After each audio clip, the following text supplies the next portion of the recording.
Hey, look, twins.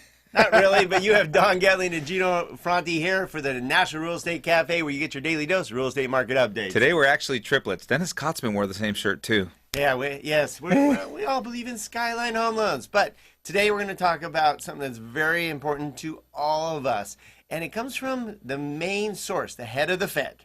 Yep. So let's take a look real quick. What we're talking about here is inflation forecasts, and everybody, almost everybody, seems to think that inflation is on the horizon. Well, does that Janet Yellen have something to do with that at all? Yeah, do you think it's because she's maybe telling people inflation is coming, inflation is coming, inflation is coming? The fear for me, Don, is it maybe a little Chicken Little thing? The sky is falling, the sky is falling. Right. I don't see it yet. I don't see real inflation yet. I know we're seeing little hints of it, but with everything that happened, the aftermath of the hurricanes and all that, I know long term that's not going to have a big effect. But short term, I don't see inflation at least till the middle of next year. Well, we've been projecting inflation now for a couple of years now, and that rates would be going up. We can show you projections over the last few years where they said they're going to go up to 4.5% and 5%.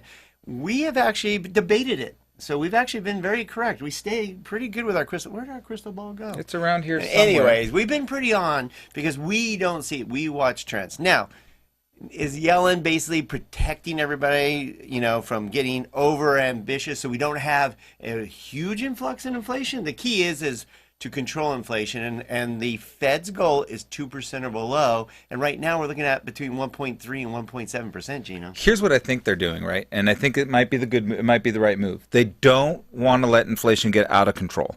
So what they're going to do is in December they're going to hike one more time, almost for sure, and then they'll probably just hold for a little while and see what happens. But the reality of the matter is I don't think we have too much real inflation right now. I think you don't see 2% until the middle of next year, and maybe next year we can cool things down to like one hike.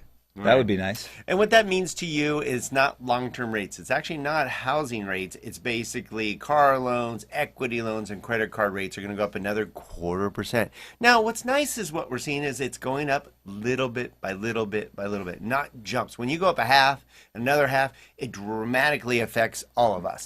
The little bits here and there is a good way to handle it. Yeah, it was one of the Fed members, I can't remember, it wasn't Yellen, but one of the Fed members says it'll be like watching paint dry. Hey, I'm okay with that. Same with the housing market. We like it steadily staying strong. We don't need the double-digit appreciation across the nation. We need the steady appreciation, which we've been seeing right around 5%. We told you it was going to stay right around there, and we think it's going to continue staying there, even hotter in certain markets, especially like California and the Pacific Northwest, and some of the other markets. It's going to be close to double digits. But this is something we're going to have to keep our eye on, so make sure you stay in the know by texting NREC to the number 58885. You'll get these every single day, and if we see the inflation forecast changing, you'll be in the know.